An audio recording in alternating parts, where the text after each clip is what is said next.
Hello and welcome to A Critical Dragon, where I talk about narrative in film, television, and in books. And today I am joined by Stephen Erikson. Hello, Steve. Hi, how are you? More excited to see you than you apparently are to see me. So I thought today we'd have a chat. Obviously, Philip Chase and I just had a discussion about the Bonehunters, Hmm. and in particular, this whole the creation of the Bonehunters as an entity, not the 14th Army, not Hmm. part of the Malazan Empire, but something else. And obviously, pivotal to that and pivotal to the series is the fact that it's Tavore has made this decision. And the key scene for that is the meeting with Laseen, Korbolo Dom, Mallick Rel on one side, and Tavore, Tamber, and Kalam on the other side. So instead of going through the close reading stuff that we've done with previous scenes, I thought we could talk about this in a more general sense because I think this is a very pivotal scene and I think it's an important scene, and I thought we could chat about it. Yeah, yeah. Without that scene, the rest of the series cannot be written. The decision that Tavor makes, but almost as crucially, the decision Kalam makes, is what sends the rest of the series in the direction that it goes in. But it's not just the series. This is very relevant to The God Is Not Willing and the Karls, the Witness trilogy. So yeah, it's. I know a lot of readers might think in terms of the challenges facing a writer, that writing out the on running battle through Malaz City, um, or writing out sort of the classic siege or Yagatan or anything along those lines is actually the most challenging, and those sections that take the longest to write, and that's actually not the case. Um, I knew that this scene was the pivotal scene of the entire, not just the entire novel, but the series. And so I probably was more careful and thought more about this one scene than I did any other scene in the book. It was absolutely crucial because everything that's happening is happening behind a screen for each of those characters. Their motivations are, for the most part, well disguised, and so it's everybody's sort of, in terms of what they say, in terms of dialogue, um, they're fishing for responses from each other, and they're stepping very carefully. And when the final decision's made, it's not even verbal. I don't think. I don't remember. I haven't looked, but I don't think it's verbal. Well,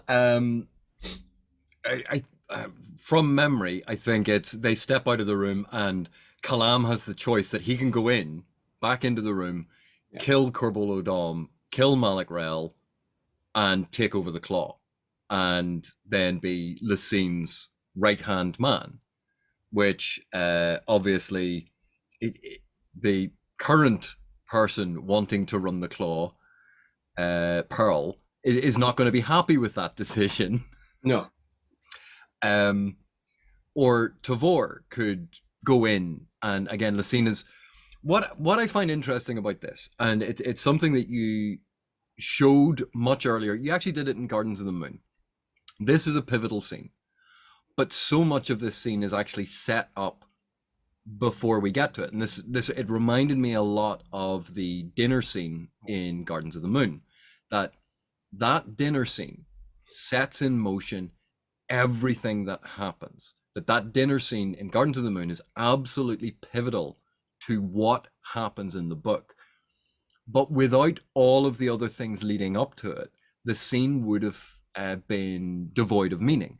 Mm-hmm. The meaning comes from all of that setup, and this is the payoff of that. So, I mean, if we go through the different characters, and I think the if we start with Korbolo Dom and Mallick Rel, because they're the easiest ones to sort of talk about, just in very general terms, about their motivations, about what they're trying to achieve. So Korbolo Dom is obviously an idiot. He is. Yeah, but very lucky to this point, idiot, and I mean his motivations are entirely self-serving. So it's about his positioning within the empire. And well, the reason I call him an idiot is it's clear that Mallick Rel is using him. That Completely. Mallick Rel views Korbolo Dom with a certain level of contempt because he is so malleable. He is so predictable in what he is going to do. And that's exactly what Mallick Rel needs. He needs a general, a military figurehead that he can point in one direction and then move in another direction without effort. Whereas someone like Whiskey Jack or Dujek or any of the great military commanders would never have responded that way to Mallick Rel. But someone like Korbolo Dom is perfect for him because the guy's Yeah. an idiot. Yeah. And they their motivations seem very much, they were on the wrong side of things in Deadhouse Gates. So Yeah. what do? You try to get yourself out of it. And that's where Mallick Rel's insidious brilliance and malevolence comes in, because he starts a whisper campaign. Yeah. Yeah, it's yeah, he's forced to reposition himself, but of course he would see it as a repositioning yet closer to the throne than he was before. So it's all in the right direction as far as he's concerned. So you have all these sort of issues that are at play in this one scene. We have followed Tavore and Kalam and Tambor all through their experiences in the novel. But they don't arrive into a static situation.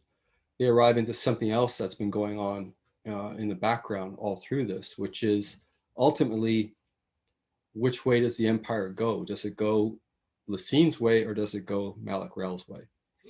And so suddenly Tavore is now faced with the choice of picking one.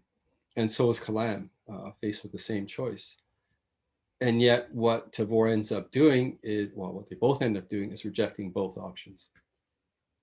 So, and that's kind of the first instance that it shows you, I hope it shows the reader that the main thrust of Tavore's storyline is not about the empire. It's about something a lot bigger. And this is the point at which she is forced into that choice. And Tambor, in a sense, is the sacrifice to it.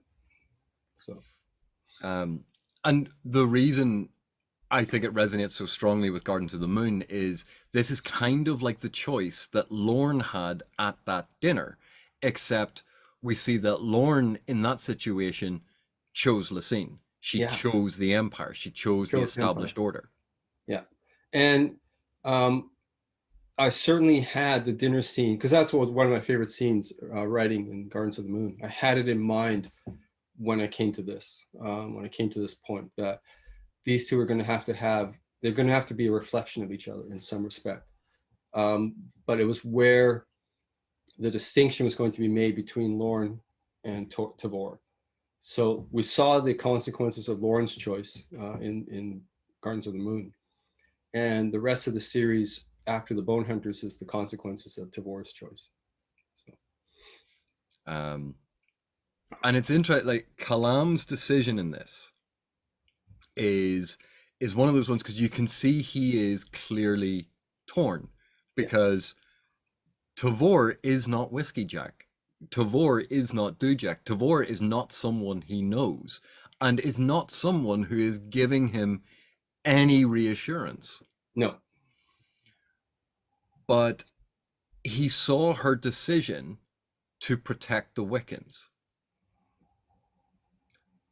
And he sees, and when they step out of the room, they haven't discussed this. They haven't discussed anything. And Tavore can decide to go back into the room. And Kalam, you can see, is sizing her up. Is she going to go that way? While she's sizing him up to go, well, what way are you going to go? Because you've been offered the same thing. And I think this is where there's a couple of points raised here. One is people consistently underestimate Laseen. And yes, Mhm. Laseen has made some terrible mistakes, but she has set up a situation whereby she thinks no matter what gets chosen here, the Empire wins. And Well, yeah, but she's also brought in. I mean, if she's facing off against Mallick Rel and Korbolo Dom, she has brought in potentially the two most loyal players that she can. It's not Topper, right? Because she's already had a conversation with Kalam. That was pretty important early on. So they represent her cards laid on the table. And it's kind of sad in the sense that she loses them both. Yeah. yeah. And but I think it also it's quite revealing about her character that one of the things we knew about Kalam as an emperor was he had the family, he had the old guard, he had these trusted advisors and companions and friends, and no matter what happened, he had people he could rely on.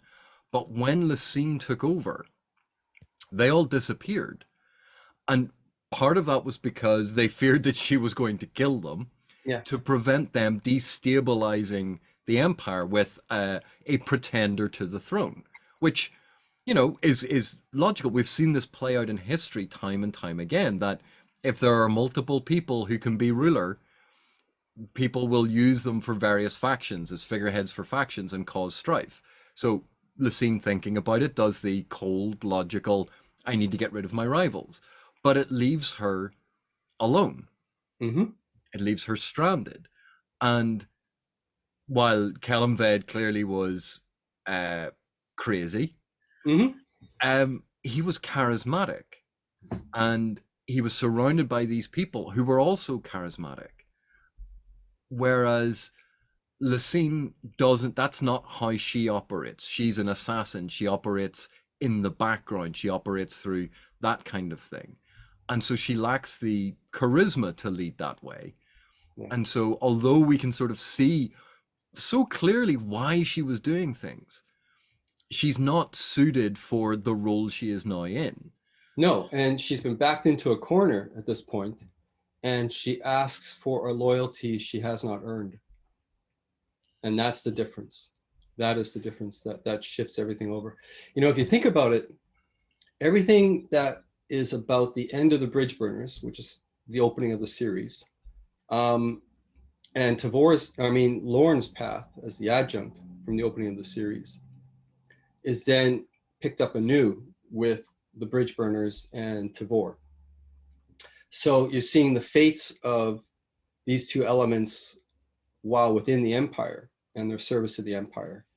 And of course, it's a fate that results basically in the destruction of both the Bridge Burners and adjunct Lorne. And so then the rest of the series is basically, well, we've seen the end of the Bridge Burners, let's see the birth of the Bonehunters, the next one, and the inheritor of the adjunct title and position in Tavore. And so then we pick it up from there. So you've been given one alternative with the opening of the series of the path they can take, and the rest of the series is about the fact that they take a different path. Yeah. And certainly, like, when you think the service to the empire, taking that path led to the death of the bridge burners because Laseen spent their lives or got rid of inconvenient people. Dujek ends up a broken man who was one of the great military commanders that she had. We've seen that under her watch, even with the culling of nobles, that corruption is spiraling out of control, that these nobles are buying their way into positions of power. And her one tool that she constantly relied on was the claw. Yeah. And where it used to be the claw and the talons to do internal and external. She now has the claw everywhere. That is her one go-to move. And Mallick Rel has infiltrated them Yeah. and been sowing the seeds. And the claw itself, as an organization, is quite literally cutthroat. Yeah. It's not exactly about building loyalty, whereas the No. Talons were loyal to a fault to Dancer, and so much so that it was a an inherited a family trade for some people, that father, son, daughter, Yeah. they kept going generation after Yeah. generation because it was in service. And that kind of loyalty Laseen doesn't have, because she made the claw so much more cutthroat, so much more to make them better, to make them harder, to make them more dangerous. But that burnt away all aspects of loyalty. Yeah. Um, so I find like Laseen becomes more and more tragic, and Oh, absolutely. it's clear that she is smart, because she's in a situation where, one way, blame the Wiccans, feed the Wiccans to the crowd, she gets out ahead. Get rid of Mallick Rel and Korbolo Dom, and have Tavore and Kalam take over and be her assistants. She gets out ahead, and she's looked at it and go, well, here are my two options. And so no matter what happens, Laseen thinks that she's going to come out ahead. Mm-hmm. And you look at that and you go, that's a really clever gambit. Except they didn't go in either direction that she wanted. Exactly. Yeah. Um, but what made you keep so much of that close? Because even when they leave, even when they are talking, you don't spell any of this out. Mm-hmm. But it's all there. It's all there. It's almost, if I were to ever teach a master class in motivation and character, I would use this scene, because it's all, you're right. I mean, it's all show don't tell. And the reason why is they're all playing, a multi-board chess game here, and they have to keep their tactics and their decisions even um, well disguised all the way through. And so there's a lot of nonverbal stuff going on throughout that scene. But it's clash of motivations, but also um, a series of characters, none of whom can really. They're hopeful in some respects. Laseen's very hopeful. Can she grant the trust that's required to Kalam? Probably she's probably more confident in Kalam than she is in Tavore. Um, and if you think about it in a larger sense, well, Tavore had to sacrifice her younger sister, uh, you know, almost based on the decrees of Laseen. So loyalty may not be actually a possibility in the circumstance. So in that case, Laseen is relying upon the implicit loyalty of the adjunct to the emperor. And that's what Tavore has taken very seriously, and has demonstrated that she takes it very seriously. So it's one of those cases where, empires do best when there's a lot of charisma at the top. Um, but it can also do well when there is a very good um, bureaucrat at the top as well. Um, but at the same time, when you have something that is built and was born from loyalty, that this empire was, um, the bureaucrat is starting off, at a bit of a disadvantage. Um, and Laseen, I mean, she was witness to this rise of this empire, and how it was personality based, charisma based. Um, but she can't change her spot. She's this leopard, not anything else. And you can't fake charisma, right? It's either there or it isn't. The curious thing is, I would hold that Mallick Rel has a lot of charisma. We just haven't seen it yet.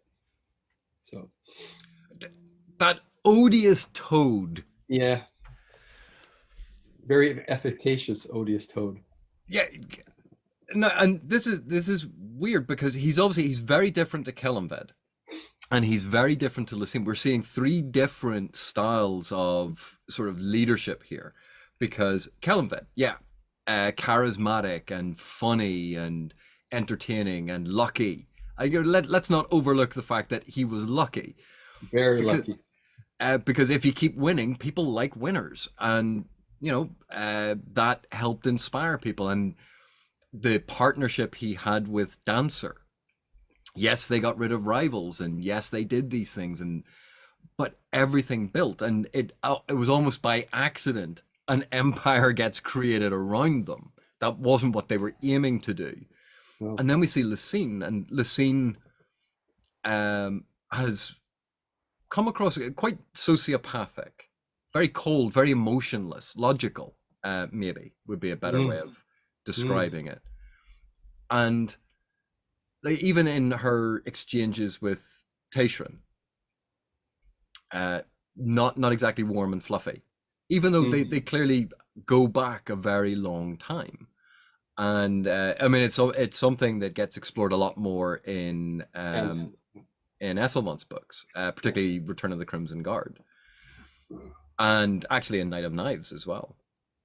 But Laseen believes in almost like an iron fisted rule. These are the rules. You do this thing.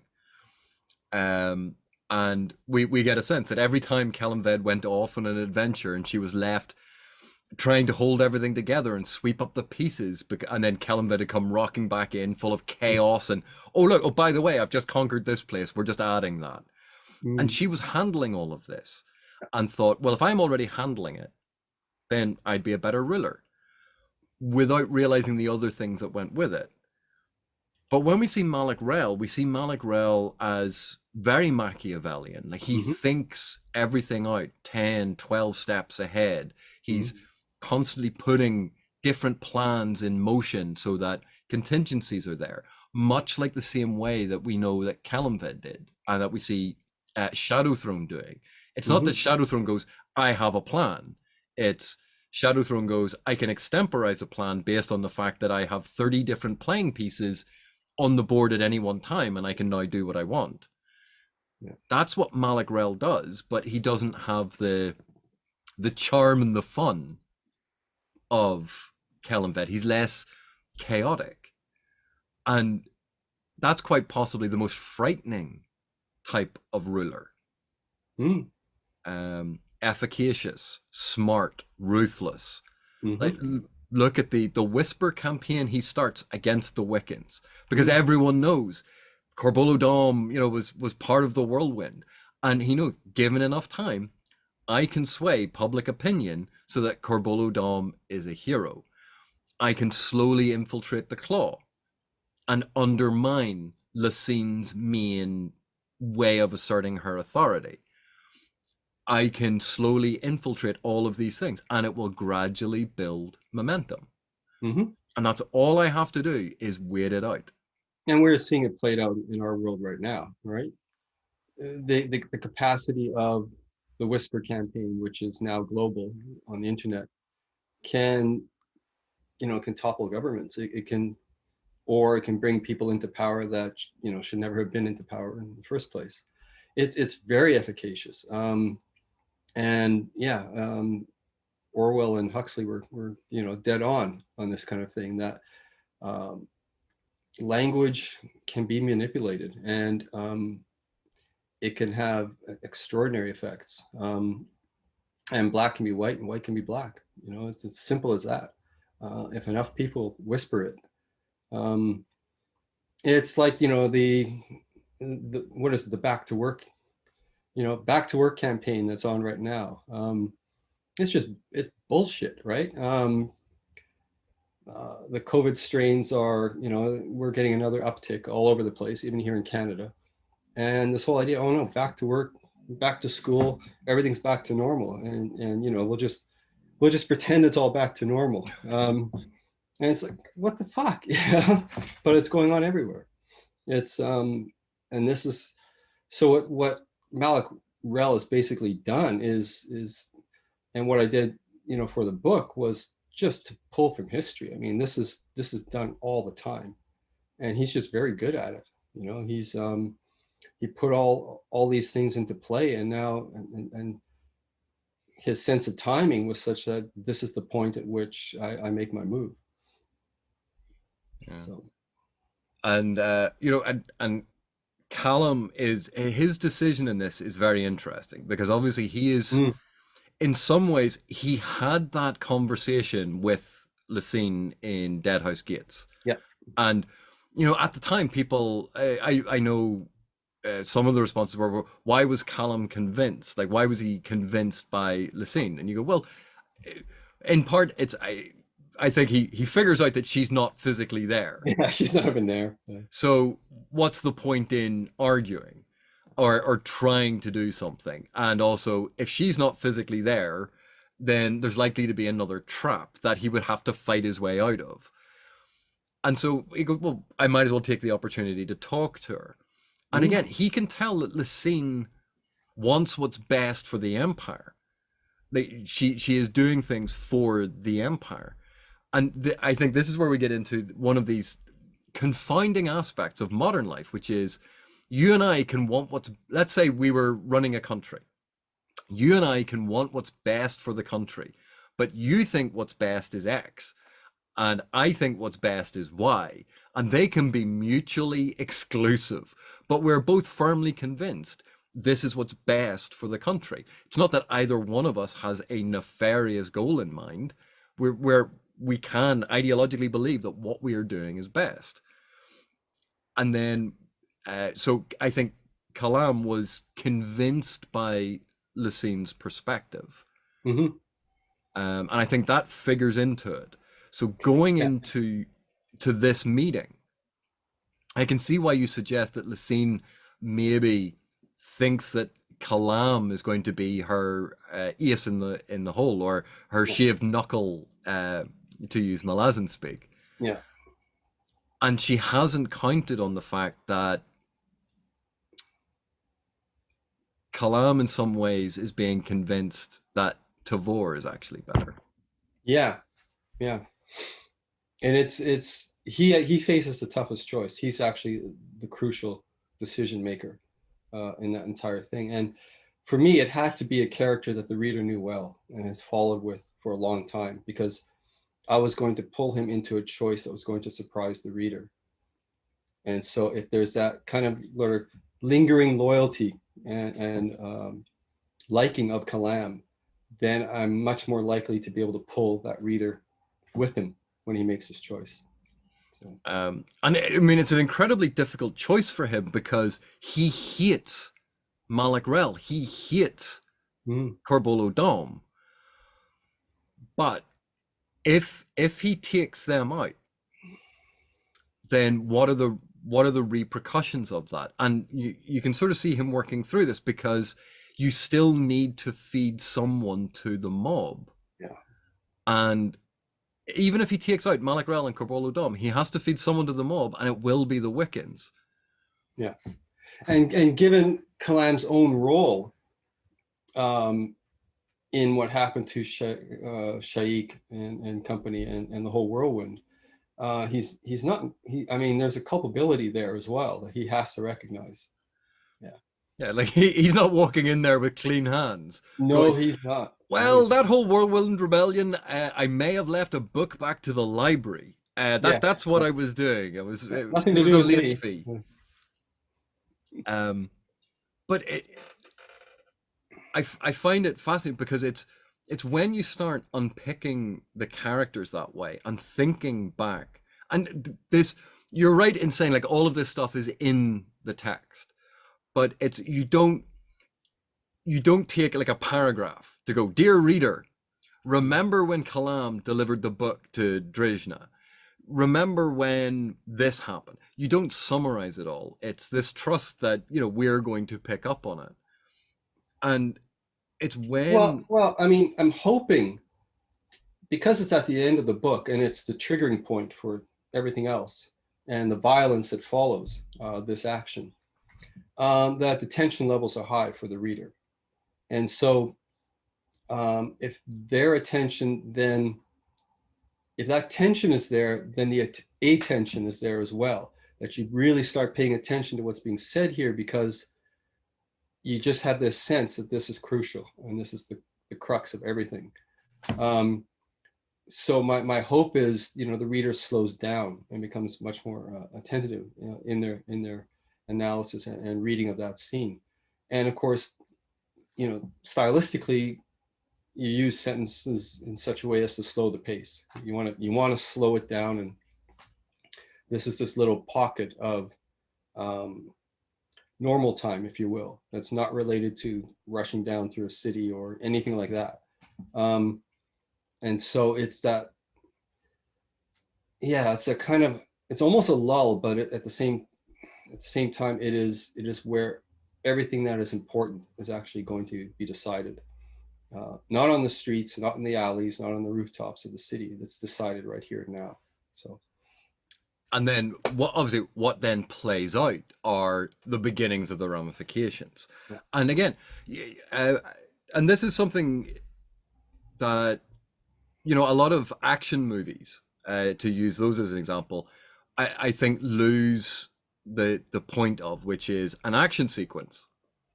Quite often in a lot of modern action movies, at least for me, the action sequences are narratively empty. It's just spectacle. Go make popcorn. Yeah. There's nothing there. But because sometimes they don't do what you're discussing here, which is it's the whole build up and go, this is the decision, and now it's going to play out. We're now going to see the ramifications. So the action sequence here, as Tavore and Tavore and Kalam try to escape the city, actually have narrative weight.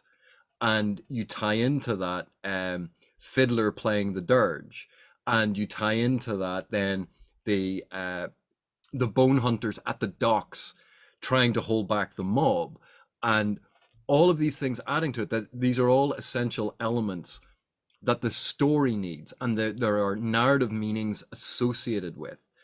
Whereas in, to use, say, an example, Superman fighting Zod in Man of Steel, that was 20 minutes of two indestructible people pummeling each other. Well, and you knew that wasn't the resolution. You knew the resolution was going to come at the end of the fight, that up until that point, all of this was entirely meaningless, because the important narrative impact was going to be at the very, very end of that. But here, the importance is established at the beginning, and it's now, can they carry it through? So the tension is already there. The decision is made. Now, will they survive? Yeah. And, if you want to be cynical about it, you go, well, they should survive, because otherwise there won't be a next story. But, and I think that's a slight distinction about action sequences having narrative weight and action sequences being spectacle, where the importance comes sort of at the end of the action sequence, whereas here the importance came first, which is why the action sequence actually has weight. Well, one way of thinking of it. Yeah, I was trying to think of films, because that kind of, the scene that, as written, I'm pretty sure had various inspirations from film, but I'm trying to remember actual films where everything has been laid out. This is going to be two really odd examples. Silence of the Lambs, when Jodie Foster finally makes the realization. It's brilliant acting when she finally recognizes, and you see that expression change on her face. That's one. But the other one that came to mind was Silverado, of all things. When the decision is made, it's made in a bar, and it's made by the Kevin Kline character, I think it is. And that's what triggers everything that follows. I could be wrong there, but I think Silverado actually has that kind of scene in it. And it's a great scene, if I remember correctly. I'm sure your viewers, mind you, who watches old westerns these days, or even And not very old westerns. but I was about to say, and even then, referring to Silverado as an old western when it was sort of like the almost like the death knell of the western because it was Well, I wouldn't call peak. it death. It wasn't death knell. It was paying homage. I think it was a tip of the hat to the western, the old But western. yeah, because we had the rise of the western. The western was the dominant narrative form, in cinema at the time, the way that superhero movies are now. And then it had sort of tailed off. It wasn't as popular anymore, and we started getting deconstructions of the western, much the same way that we're now seeing so many different deconstructionist approaches to superhero stories. Yeah, yes, Alan Moore's Watchmen did it a while back, but now we're seeing it as a popular approach: is deconstructing the superhero, um, doing that sort of postmodern tearing them down, taking them down into the dirt, and we see that in The Boys, Invincible. There was another, the Superman and Lois actually is doing that level of sort of deconstructing what a superhero narrative is, and I'm sure there's another couple of them. Yeah, but westerns went through that deconstruction phase in the mid '70s when it really started dismantling the romance of the western, um, and sort of gave us that whole other side. So Silverado was kind of A throwback. it was a throwback, and it was a self-aware throwback. It knew exactly what it was doing. So and a lot of the humor in that was actually it required a certain knowledge in the viewer of westerns. Um, and it's quite ironic that one of the principal elements of one of the characters, the Kevin Kline character in Silverado, all relates to him, a dog he once owned. And then we turn around and we see, John John Wick Wick. and the dog. Yeah, yeah. These things come Um, back. They come back. Yeah. well, well, we could accuse Hollywood of being bankrupt of ideas, but Really? Yeah. No, uh, but I think in this case, um, that is an aspect of character motivation that is quite self-aware. It's not accidental. Um, it's not lazy. It's not lazy at all. And it is recognizing its own mythology, if you will. yeah. Um, yeah, and so I can appreciate that definitely. But that's what I meant by death knell, because you can't have something like Silverado happen in the middle of it being really popular. It doesn't work Yeah, in the middle of the popularity of the Western. You have to have the Western, the deconstructed Western, and then some time pass, and then go, right, here's a slightly almost nostalgia oh tinged yeah, Western. absolutely. And Yeah, to have nostalgia, you have to be looking back. yeah. Um, And if you think about it, one of the strongest elements was the ensemble cast, which was something. I mean, you see it now in superheroes when you bring all the superheroes together. But generally, each of them needs their own origin film somewhere back there. But in westerns, it's all pulled together right then and there. Um, and so your ensemble cast is not too dissimilar from the World War II classics, the big budget ones that mhm. had huge ensemble casts like The Longest Day and that kind of thing. So this was sort of, yeah, harkening back to the Frank Sinatra, Dean Martin, various other actors, Yul Brynner, from the Magnificent Seven, the whole ensemble cast of various actors. And what was interesting with Silverado is a lot of those actors then really hit the big time, right? Big Chill, I think. Was Big Chill before or after Silverado? Because it's the same crew, right? It's Kasdan filmmaking. But you had Kevin Kline, you had Kevin Costner. I don't know, Brian Dennehy, you know, all kinds of sort of that ensemble cast. And I have to admit, I mean, a lot of what I do in my fantasy novels is reminiscence and harkens back to that ensemble cast kind of thing. But you have to set the characters up first. They need their backstories. Which is interesting because if you think of a film like Saving Private Ryan, Mm. where you have the tension in the landing craft building up and building up and building up, and then the front falls down and they start charging and they are running onto the beach and we just see that devastation. That's the same sort of thing where the decision to send them onto the beach had been made. People knew what the ramifications were, had been done. And now we're seeing the action sequence that has weight. But I think with something like Saving Private Ryan, because it is the D-Day landings, it is something that is, even though it is history, is also mythology. The stories about it, the history of it, the mythos and surrounding the D-Day landings. People are very aware of that. So you didn't need the same level of setup because, well, yeah, it's the D-Day landings, it's the Normandy landings. We know what they are. And what we saw there was that decision was made first, and these are the ramifications. Mm-hmm. Whereas when you compare that to something like Spielberg's Band of Brothers, where it was looking at Easy Company and it was let's take them from training, get to Mm-hmm. know the characters, then follow the characters through. And then there's that episode about halfway through where suddenly you're not following that core group of characters. You're looking at completely different characters.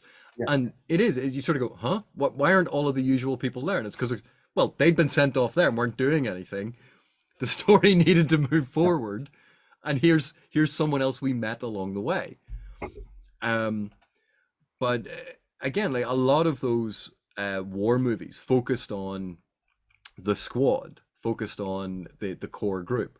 And the comparisons we can make, the Seven Samurai or the Magnificent Seven, but this idea of a core quest group, a core group of characters, and we can see why this is so popular in Mm-hmm. so much fantasy writing.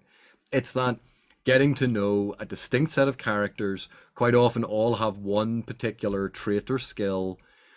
Um, we see them; they all have Yeah, yeah, one. yeah. No, no, no. Hold on. That's a bit too cynical. I think one of the problems is, and the reason why I don't think it works for superhero films, and even though the Avengers and all that was really popular, is it's an unkillable ensemble, right? Everybody's going to survive, and the whole point of the seven samurai and the whole point of the Magnificent Seven, which was the make off of it, and all of that stuff is, and Silverado for that matter, is that people are going to die in the process of this. That Yeah, ensemble is going to get diminished. This is, think of the classic The Dirty Dozen yeah, film, which is just a brilliant film. Again, people are going to drop off, and sometimes it's going to be your favorite characters who are not going to make it to the end. That is a whole different emotional engagement with the story than a whole bunch of superheroes who all have their moments on the screen to do their thing and then gather up at the end. And it's like, what the fuck? What was the point of all this, right?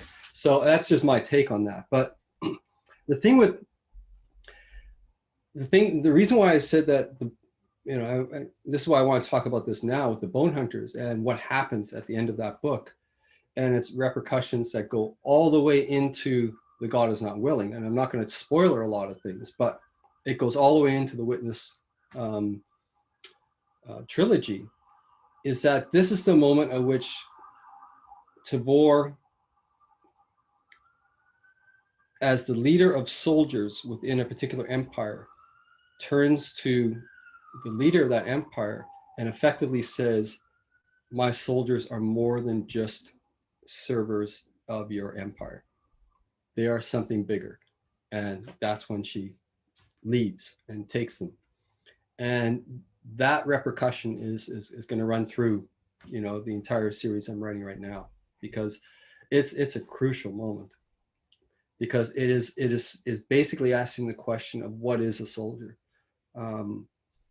Is that person simply the weapon of the state, or are they human beings? And do they make decisions that go far beyond, or do they have the capacity, and do they have the responsibility to make decisions that go beyond just that empire, or Well, just and the ruling authority for that matter?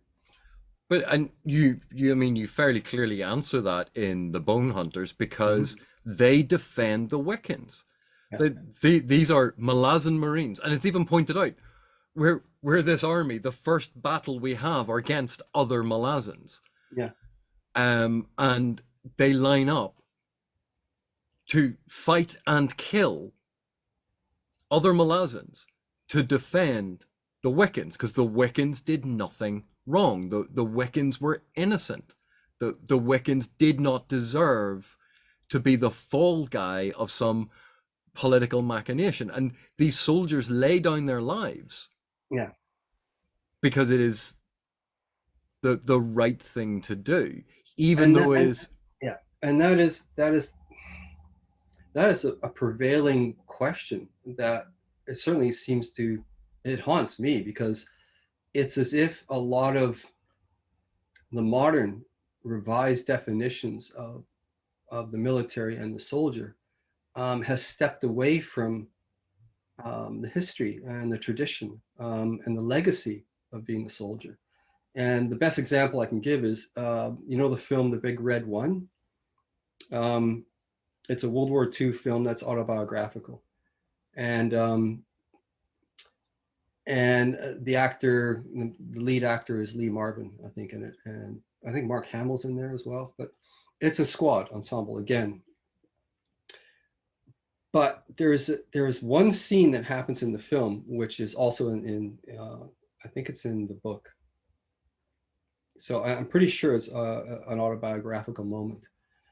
But the squad stumbles upon a French woman who is in labor, and they're on a battlefield, and they carry her into a burned out tank, and they use all the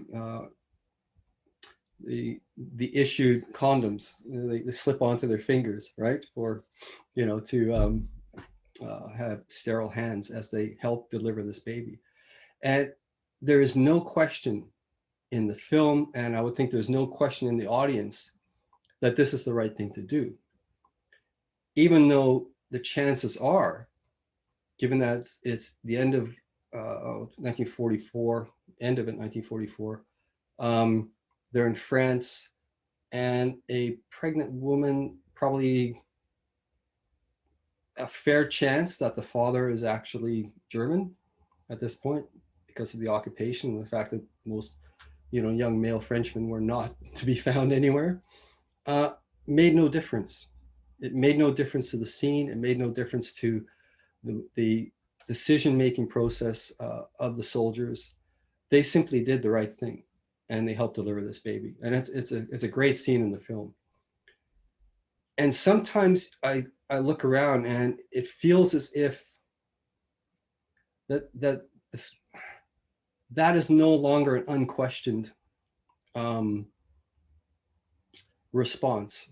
That there is an audience out there that says, well, no, that's it's probably some Nazi kid, and it's and we can't trust civilians anymore anyways, because they might be there might be bombs strapped to them, etc. And so that that line has blurred, in a sense, where everyone is the enemy now.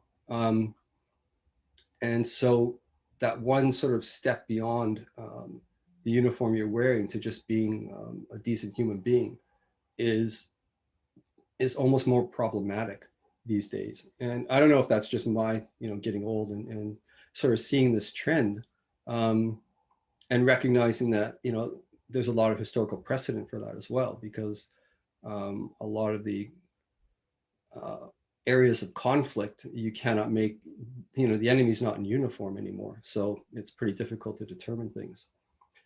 But I still hold that, at least for the Malazan books, um, it's all about, there is a point at which the soldier has to step past, um, the limitations of their service within an empire or a state.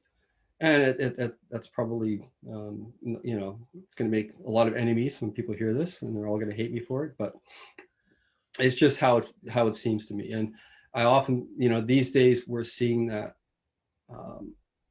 that demand of service to the state actually being turned on the citizens of that state. And to me, that's abuse. That's abuse of the whole system.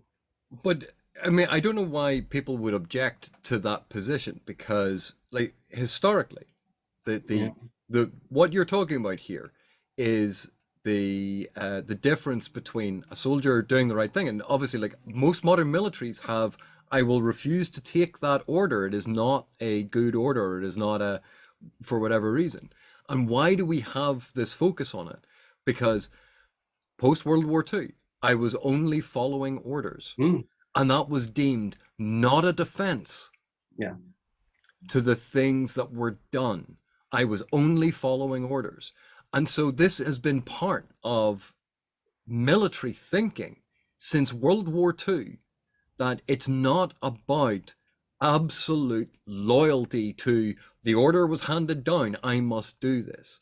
That there's been a moral component in modern armies that has been emphasized, particularly since World War II. Because when we hear that defense of, I was only following orders, a cold shiver goes down through you, because you're not a machine, you're a person.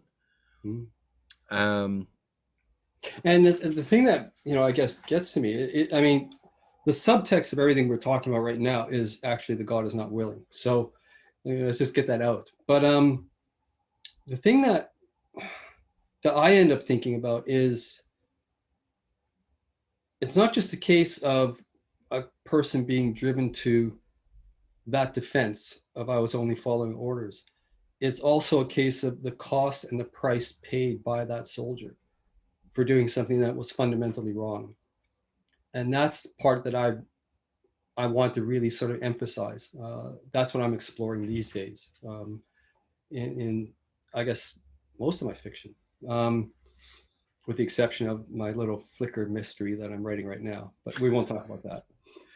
But and again, I think with your usual sort of style and approach, it's not about a simplistic, it is X or Y.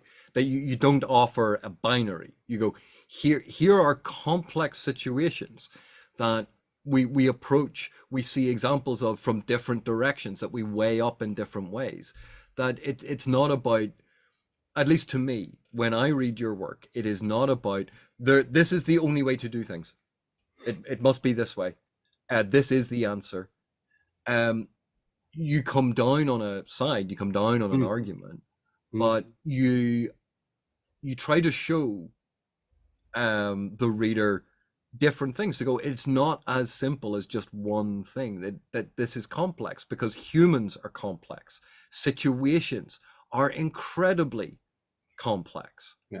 But there are times when one is faced with something where you make the decision instantaneously because it is the right thing to do, and everything else then gets tossed aside, and you deal with the consequences later. And to me, that's a very human response to things, to crises especially.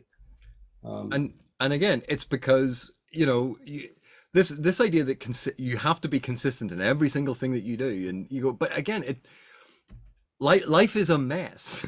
It's a mess. Yeah. Sometimes you have a chance to think things through beforehand, sometimes you don't, and that's what I mean about this complexity, and what I mean about you show things in different ways. That we see this in all of the books investigated, like the comparison that we made between Tavore and Lorne. It's the same decision that they're making, but their circumstances are different. What is being set up is different. The stakes are different, but fundamentally it's still the same decision. And we've seen how it played out one way, and now it's being played out a different way. We've Kalam, oh yeah, even you have said, he's someone that the reader's been following and they like, and they think he's great. He's an assassin. You know, he's not an he kills people. Mm. That's his job. That's his only job, is to sneak around and kill people. He's not a good guy, except, but we like him, and he does make some moral decisions. Well, apart from when he started that whole insurgency, Yeah, pretty much. Yeah, apart from that, yeah. yeah, life is complicated. The characters you've created are complicated. They have complex motivations. They have guilts. They have things that they're proud of, and it's not all overtly spelled out on the page in excruciating detail. A lot of it is implied. A Yeah. lot of it is, you've seen this happen. Just remember. Yeah. Um, Yeah, and I mean, the other I think odd thing, which is probably, I've paid for it ever since, but it was, if you think of the Malazan Book of the Fallen as two stories, the rise, well, the bridge burners versus, or the bridge burners and the bone hunters. Okay, um, and imagine it as 20 volumes. Now imagine that, no, yeah, okay, 20, 22 volumes. Let's do it that way. Well, 20 volumes. Okay. And now imagine that the first book published is book 8 in the first series, or book 7 in the first series. And we never see books 1 to 6. But books 1 to 6 are all about, well, maybe we're seeing from Cam now, but about the rise of the empire and the bridge burners and their story from start to finish. But when we arrive as the reader, we're arriving at book 7 of 10, closing in on the end of the bridge burners. So it's as if the 10-book series is not starting at book 1. It's starting at book 7 of the previous series that nobody has seen. And that's been problematic, I think, for a lot of things. And that the books 1 to 6, that's what Cam and I gamed. And we just put that aside. Rather than write it, we just put it aside. well, to give you an example of this, and I won't name the author, but I read a trilogy, and it turned out it was the second trilogy in this world. And I read the first book of this second trilogy, thinking it was just an ordinary book 1. And I went, this is absolutely fantastic. There's such implied history, this subtext, these little references to things that, aren't in the book, that are, I'm being told here. And it gives such depth to it. This is absolutely fantastic. So, me being me, I ordered the next 2 books in that trilogy. And I went, oh, there's a previous trilogy. Oh, and I ordered those 3 books. And I went back and I started reading. And I went, I wish I hadn't done that, because what it turned out was all of those things about implied history. No, it was all spelled out in very intricate detail all the way through the first trilogy. And now when you get to the first book of the second trilogy, it's not rehashing, but it's, that thing that you read in those previous books, I'm going to tell you about that thing. Yeah. And what I found really strange then was, on reading it after reading the first trilogy, I hated the book. But when I thought of it as an implied history, when it was not explaining these things, that the characters were going, oh yes, but you were this person, blah, blah, blah, and just referring to it, I went, this is fantastic. This is brilliant character work. And it turned out, no, the reader was meant to know all about that exact thing. And it became slightly less immersive. It became less impressive. And so I can see what you mean about a lot of modern editors will say to authors about a book, you're starting the book too early. Chop the first third off. Start your book there. Because all of this is, yes, it's great that you've thought it through. It's great that you've set these characters up, but you don't need it. The reader doesn't need it. You just need to have it in your head. And now when you go on here from 1/3 later, because you already know it and you assume that the reader knows it, it's actually being implied. And Yeah. it can be like a brilliant technique. But we've we've been talking quite long enough, Steve. Oh, all right. So thank you very much for chatting with me, Yeah, it was and fun. I will I'll speak to you soon. But for those of you that watched, thank you very much for watching. Thank you, Steve, for joining me, and I'll see you in the next one.